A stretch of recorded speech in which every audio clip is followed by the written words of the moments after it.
Right now, you are wrapped in an invisible web. It's the air you breathe in the digital age.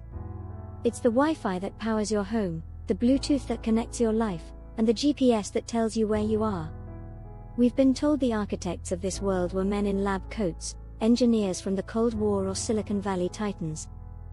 But they were all standing on a foundation laid by a woman the world only wanted to look at, never to listen to. She was called the most beautiful woman in the world.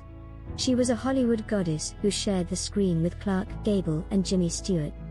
But at night, she went home, washed off the makeup, and invented the future. This is the trending tale of Hedy Lamarr, the screen siren who gave us the silent frequency. Before she was Hedy Lamarr, she was Hedwig Eva Kiesler. By 19, she was already a scandal in Europe for her role in the film Ecstasy.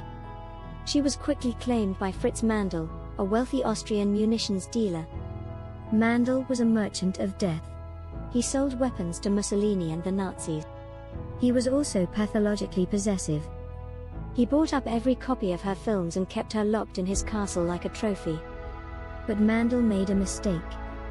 He assumed his wife was just a beautiful object with no mind of her own. He let her sit in on high-level meetings where scientists discussed the latest in torpedo technology and radio-controlled weaponry. Hedy didn't just sit there. She listened. She learned the physics of war. And in 1937, she disguised herself as her own maid, sewed her jewelry into the lining of her coat, and escaped to London. She met Louis B. Mayer on a ship to New York. He gave her a new name, Hedy Lamarr, and made her a star. But Hollywood was a factory, and Hedy was bored. She famously said, "Any girl can be glamorous. All you have to do is stand still and look stupid." Hedy refused to be stupid. While other stars were at parties, Hedy was in her trailer. She had an inventing table. She helped Howard Hughes redesign his airplane wings by studying the shapes of the fastest birds and fish.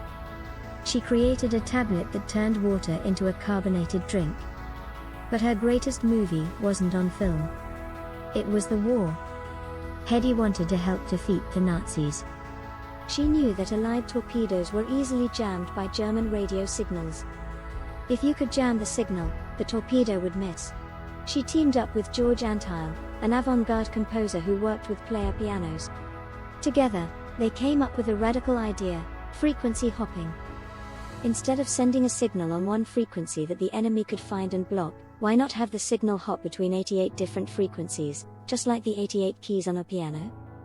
If the transmitter and the receiver hopped in sync, the signal was unjammable. It was a secret code made of invisible music.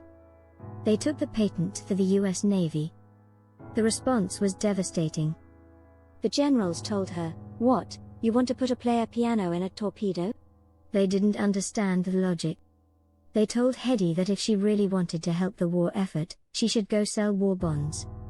So she did. She used her beauty to raise millions of dollars. But her invention, the literal blueprint for the future of communication, was filed away and marked top secret. Hedy Lamarr never made a cent from the technology that would eventually become a multi-billion-dollar industry. By the time the patent expired, the world had caught up. Her frequency hopping became spread-spectrum technology. In 2026, Hedy Lamarr is more than an actress, she is a STEM icon. Why is she trending now? Because we are living in the age of the polymath. We are finally realizing that you don't have to choose between being an artist and an engineer. On February 11, 2026, International Day of Women and Girls in Science, schools across the globe didn't just talk about Marie Curie. They talked about Hedy. They talked about the woman who was told to just be pretty, but chose to be brilliant instead. Hedy died in 2000, just as the wireless revolution was beginning to explode. She lived long enough to receive a late career award from the Electronic Frontier Foundation. Her response? A simple, dry, "It's about time." The next time you connect your AirPods, or find your way to a new restaurant using a map on your phone, remember the woman who saw the signals in the air. Hedy Lamarr was the star who shone so brightly that people were blinded to her genius. But in 2026, the lights have shifted. We see her now, not just as a face on a poster, but as the ghost in our machines. The present is wireless. And the frequency belongs to Hedy.